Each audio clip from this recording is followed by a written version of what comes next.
Well, hello and welcome to GeoSnippits. I'm Headhardhat. In the next few minutes, we're going to give you some interesting information and tidbits about the game, the sport, yes, the obsession, known as geocaching. Well, in today's episode, we're going to be doing what I call GeoBasics. This is for geocachers who are just starting out and just to give them that little bit of extra information so that when they go geocaching, it makes their geocaching trip that much more enjoyable. Today's GeoBasics is going to be on how to find geocaches once you reach ground zero. Let's start now. You've got your geocache on your GPS unit. You're ready to find it. You're almost to ground zero. In other words, the distance on your GPS says it's 0 or close to 0. What you need to do next, believe it or not, is to take that GPS once you're close to ground zero and put it in your pocket. That's right, put it in your pocket, open up your eyes, and start looking. That's the key to geocaching. Don't keep following that GPSR because you're going to keep going in circles, driving yourself crazy. When you get close to ground zero, put that GPS away. Then start looking. Now, one of the big secrets of finding a geocache once you find ground zero is to do a spiral circle, further and further from ground zero until eventually you find the geocache. One of the first things that you want to do when you find ground zero is to scan the area. Look all around to see where the available hiding spots could be for a geocache. Try to remember the size that you're looking for because that's key. If you're looking for a small, in a place like this, it could be anywhere. But if you're looking for a regular or a large, that narrows down the places that you can go. For example, you're looking at a spot right now. Check this out. Now, when you get close to ground zero and you're looking for a regular or a large geocache, there are certain things that you can look for all the time. Some of them are things like stumps, hollowed out logs, and also something that I call the TP of sticks. And that's actually what you're looking at right here. Let me show you by example. This is what I call the TP of sticks. A lot of times what geocachers will find are fallen trees, like example for here and here, which makes a nice little cubby hole for some type of geocache. They then cover it with leaves, and in this case pine needles and leaves, and then cover it with sticks, usually in this straight pattern. That's the TP of sticks. So what you always do, hear that noise? Tell from that right off the bat, ammo box. Poke it with a stick. And here you have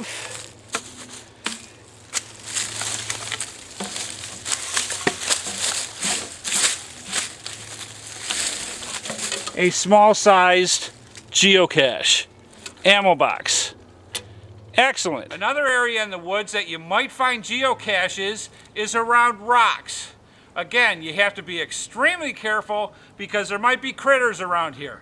We're actually by a drainage ditch which also could have critters in it. Be very careful when looking around rocks. Remember to poke it with a stick first because you never know. You might find a geocache there.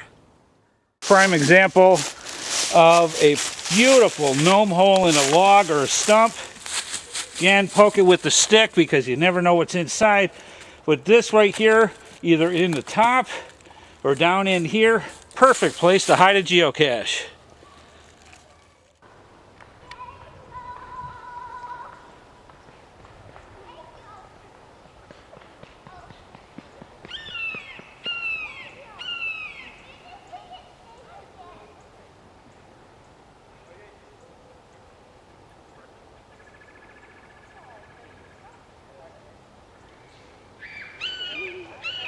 Oh, I love the woods.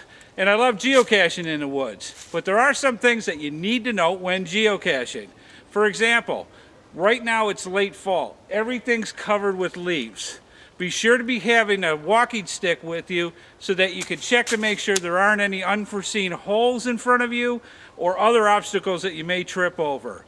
It'll make your geocaching trip a whole lot safer. When geocaching, you don't always look down In other words, in logs and stumps and on the ground for geocaches. They can be up too. Sometimes up and sometimes way up.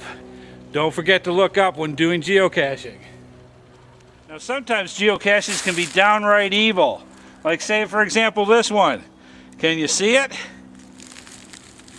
Nope, it's not under the rock. It is the rock. Check that out. This is a cork with a hole drilled right into the rock that holds the logbook. That's evil. Well, let's quickly go over what we learned today.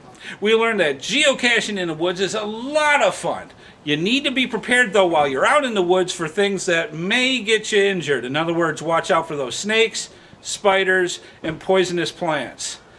Be prepared, it'll keep you safe. We also learned that when you find ground zero, put that GPS in your pocket and start looking with your eyes. That's the best way to find that geocache. Find ground zero, work your way around in larger and larger circles until you find it. That's my best advice to you. Well, folks, it's time to go. This is Headhardhat for GeoSnippits saying it's starting to get cold here.